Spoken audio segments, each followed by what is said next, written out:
I've spent a lot of time the last 3.5 years questioning different things about my life, trying to piece things together. Wondering if I would have done things differently, would I have saved myself from all the pain? So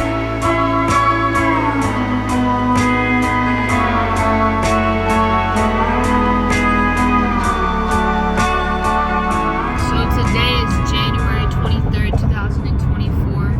I'm headed to my knee surgeon. We're gonna do another follow-up because after my third knee surgery, I've had some really bad complications. So yeah, we're gonna see if I'm gonna need a fourth one, a whole knee replacement, because man, it's been affecting my life for coming up on 4 years now. So when I look back at the events before I first blew my knee out in 2020, it's almost like there were signs, or foreshadowing. The day before I committed to play basketball, I got into a bad car accident. And the day before our first practice, I blew my knee out. Almost like I was never meant to go to that school or not play basketball at all. My surgery's in 3 days. It's gonna be my last 3 days of, walking around, living life for a little while. Well, not living, but, a little stressed out about it, I can't even lie. Over time, I knew there was no point in dissecting the past and questioning all the what-ifs. We can't see into the future, and we never know if we're making the right decision in that moment. I played basketball my entire life with no problems, so how could I have known? I have surgery tomorrow at 12:30. It's kind of weird. It's like I've been here so many times, but it's never the surgery part I'm worried about. It's always the aftermath. Like when I wake up and I'm in that pain and stuff, it's really difficult and it lasts for a long time. And just being on like pain medication again, it's all like a lot, but it is what it is, and hopefully like this is my last kind of couple knee surgeries, so yeah. I heard this quote recently and it really shifted my perspective. Life is coming from you, not at you.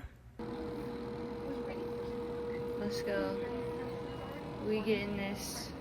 Surgery number 5. Going into my 5th surgery, I wanted to embody that way of thinking. We can't control what happens to us. We can only control how we respond to things. I just got out of surgery. It was not fun.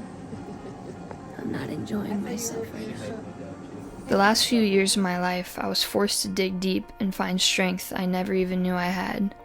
In doing so, I realized it's the hard times that shape us. Morning number 1 at the hospital, and I didn't sleep at all. I'm actually in an excruciating amount of pain right now. Left that. I'm trying to get out this hospital. I want to be in my own bed. If it weren't for these last few years of pain and struggle, I don't think I would be who I am today. I've had to learn how to be resilient and courageous in ways I never would have had to if it weren't for these hard times. Hey, how you doing? I'm alright. Thank you. Just found out I'll be on crutches for 2 months.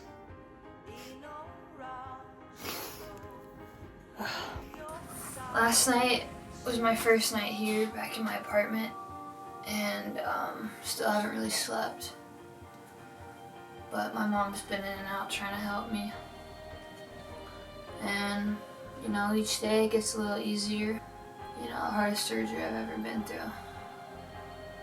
I don't know if I said this yet, but this is a 2-part surgery, so after this surgery, I wait about 12 to 16 weeks, and then I have another surgery, which will be an ACL reconstruction and a medial meniscus transplant.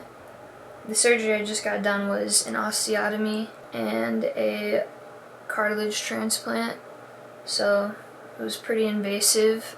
I would show the pictures, but this video would get taken down because it's very, very gross. I'll try to throw like a couple ones in, but they stuck a huge metal plate in my knee, so now I have that. But the next surgery So since I'll be on crutches for about 2 months with this one, I'll have like a month in between surgeries where I won't be on crutches. So the majority of this year will be recovering from these knee surgeries.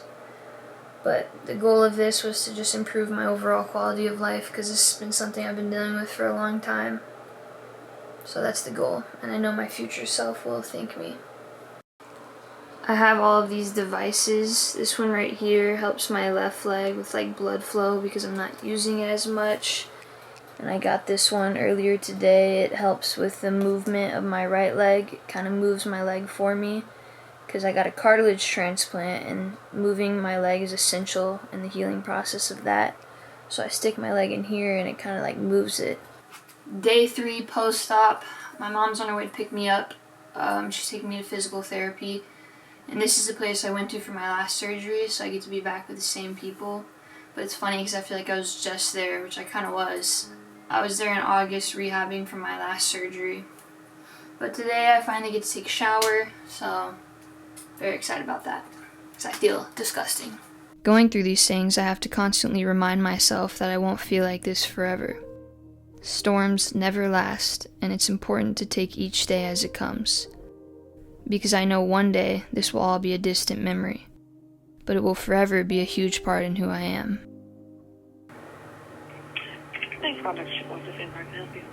Hey, it's Kat again. I started running a low-grade fever, and I think I've been running one off and on probably since like early this morning. And I've had like a headache and some like nausea, so I don't really know what to do for all of that. Damn. This is the most pain I have felt. It just never stops.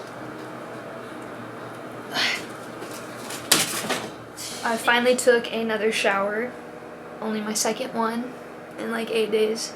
It's so hard to take a shower, but I finally don't have a fever anymore, and we're gonna go to my post-op appointment.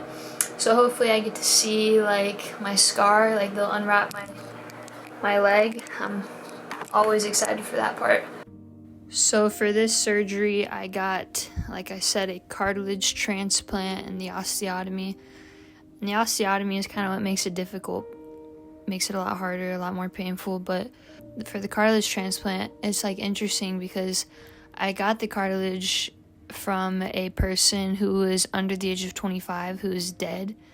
So it's very interesting, like having like somebody else's cartilage inside of my body. I'm very blessed and grateful, and prayers to that person. I have no information like with that person or anything along those lines, but it's kind of a weird feeling, but obviously I'm very blessed that I was able to get it. Any kind of, so how are you, how's your pain today? What's your pain level like? It's probably like a 6. Okay. It's getting lower each day, so. And moving it's probably helping a lot. And Drew's coming today. I mean, yeah. you got good people in your life for sure. Exactly. And that's what matters the most. Exactly. Before I had issues with my health, I always took like walking and just simple daily tasks for granted, like getting up and going to the restroom. But you know, dealing with this, like I've had moments where I can't use the restroom like by myself or shower by myself without any help. Going through this for the 5th time is just like another reminder, like anything in this life can change. So it's important to remain humble and grateful for like what you have in your health, because your health can change, and you know, I experienced that myself. So it just puts a lot of things into perspective. I'm grateful to be alive, to be here. I'll work through this, I always do. I have great support. You know, that's what matters, is having that support around you, and I have super good support. I got solid relationships, solid people in my life, people who believe in me and who will take care of me and help me out in times of need. And, you know, I'm like, I don't take that lightly. It's extremely important to me. I'm getting myself through this, but if it weren't for those people, this would be a whole nother process. So that's what matters in this life, those people around you. And I'm very grateful and blessed that I have those people. I thought about